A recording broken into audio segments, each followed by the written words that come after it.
ഇതുപോലെ മനോരോഗത്തിന് അടിപ്പെട്ട, ലൈംഗിക വൈകൃതത്തിന് അടിപ്പെട്ട ഒരു പൊതുപ്രവർത്തകനെ കുറിച്ചുള്ള ചർച്ച എന്ന് പറയുന്നത് പൊതുരംഗത്ത് പ്രവർത്തിക്കുന്ന നമുക്ക് എല്ലാവർക്കും തന്നെ വളരെയധികം അവമതിപ്പുണ്ടാക്കുന്ന ഒരു ചർച്ചയായിപ്പോയി എന്ന് പറയാതെ നിർവാഹമില്ല. ഇദ്ദേഹം പരമ്പരാഗതമായി തന്നെ, അല്ലെങ്കിൽ അദ്ദേഹം നിരന്തരമായി തന്നെ അദ്ദേഹം ഒരു ക്രിമിനൽ സ്വഭാവമുള്ള പൊതുപ്രവർത്തകനാണ് എന്നതിൻ്റെ നിരവധി സാക്ഷ്യപ്പെടുത്തലുകൾ നമ്മുടെ മുമ്പിലുണ്ട്. നേരത്തെ എനിക്ക് മുമ്പ് സംസാരിച്ച ആൾ ചൂണ്ടിക്കാണിച്ച മാതിരിയിൽ ലൈംഗികം മാത്രമല്ല, രാജ്യത്തെ നിയമത്തോടുള്ള വെല്ലുവിളി, തൻ്റെ ലക്ഷ്യം നേടുന്നതിന് വേണ്ടി എന്തും ചെയ്യാൻ അറപ്പില്ലാത്ത പ്രവർത്തനങ്ങൾ നടത്തുക, അതിന് പറ്റിയ ആളുകളെ ചേർത്ത് നിൽക്കുക, തൻ്റെ ലക്ഷ്യത്തിൻ്റെ പാതയിൽ ആരെങ്കിലും വിലങ്ങുതടിയായി വരുന്നുവെങ്കിൽ അവരെ മാനസികവും ശാരീരികവുമായി അതിക്രമിച്ച് കീഴ്പ്പെടുത്തുക, ലക്ഷ്യത്തിനു വേണ്ടി എന്തും ചെയ്യുക. ഇതായിരുന്നില്ല നമ്മുടെ മുമ്പിലുള്ള ഉദാഹരണങ്ങൾ ഏറെ സാക്ഷ്യപ്പെടുത്തുന്നത്.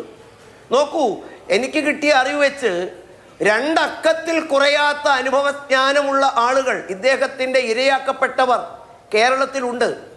അത് നിഷ്കളങ്കരായ പെൺകുട്ടികൾ മാത്രമല്ല, ട്രാൻസ്ജെൻഡർമാരുണ്ട്, ഒരുപക്ഷെ ചില ഹോമോസെക്ഷലുകൾ പോലുമുണ്ട്. അതിനു വേണ്ടിയാണോ ഈ പുരുഷ സൗന്ദര്യവർദ്ധക സലൂണുകൾ പോലും അദ്ദേഹം നടത്തിക്കൊണ്ടിരുന്നത് എന്നതാണ് ഇപ്പോൾ നമ്മൾ ചോദ്യം ചെയ്യപ്പെടുന്നത്. നോക്കൂ, ഒരു പെൺകുട്ടിയെ സോഷ്യൽ മീഡിയയിലൂടെ പരിചയപ്പെടുന്നു, അവളോട് നല്ല മധുരമൂർന്ന വാക്കുകൾ പറയുന്നു, വിവാഹം കഴിക്കാൻ ആഗ്രഹം പ്രകടിപ്പിക്കുന്നു, അതിനുവേണ്ടി ചർച്ച ചെയ്യാനെന്ന വ്യാജേന ചില സുഹൃത്തുക്കളുമായി ചേർന്ന് അവരെ കാറിൽ കൊണ്ടുവരുന്നു, തൻ്റെ ഹോം സ്റ്റേയിലെത്തുന്ന ആളുകളെ ഒരു വേട്ടക്കാരനെ പോലെ ശാരീരികമായി ആക്രമിച്ച് കീഴടക്കുന്നു. അതുമാത്രമല്ല, കേവലം ലൈംഗിക സംതൃപ്തി മാത്രമല്ല അദ്ദേഹത്തിന് ഒരു മനോവൈകൃതമായിട്ടെന്ന് ആ സ്ത്രീ വെളിപ്പെടുത്തിയിരിക്കുന്നത്, ആ സഹോദരി വെളിപ്പെടുത്തിയിരിക്കുന്നത്, ശരീരമാസകലം മുറിപ്പെടുത്തി ആ ഇര വേദന കൊണ്ട് പുളയുമ്പോൾ അതിൽ ആനന്ദം കണ്ടെത്തുന്ന ഒരു മനോരോഗത്തിന് കൂടി അടിമയാണോ അദ്ദേഹം? ഈ കണക്കിന് ഗോവിന്ദച്ചാമിയോ പേർഷ്യൻ ഷാമാരി ചരിത്രത്തിൽ രേഖപ്പെടുത്തിയ ലൈംഗിക വൈകൃതത്തിന് ഉടമകളായ ഒന്നുമല്ലാതായി മാറുന്നു. എന്നെ അത്ഭുതപ്പെടുത്തിയത്, ഇതൊക്കെ ഉണ്ടായിട്ടും പാർട്ടി ഇതുവരെ സ്വീകരിച്ച നയം എന്താണ്? പേരിന് പുറത്താക്കി. അതിന് ചില കാരണങ്ങൾ പറയുന്നു.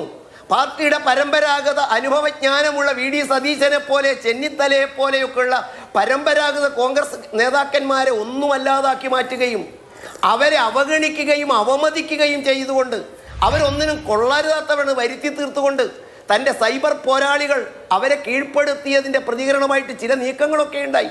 പക്ഷെ അപ്പോഴും അഭിലാഷെ നമ്മൾ അത്ഭുതപ്പെടുന്നത്, ചില നേതാക്കന്മാർ പറഞ്ഞത് എന്താണ്?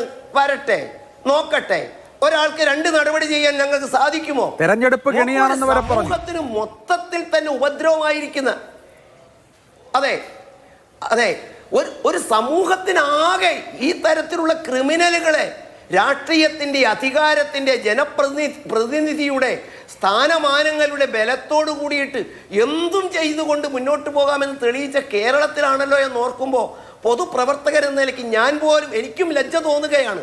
ഒരുപക്ഷെ അഭിപ്രായ വ്യത്യാസങ്ങൾ നമുക്ക് രാഷ്ട്രീയത്തിൽ പലപ്പോഴും ഉണ്ടാകാം.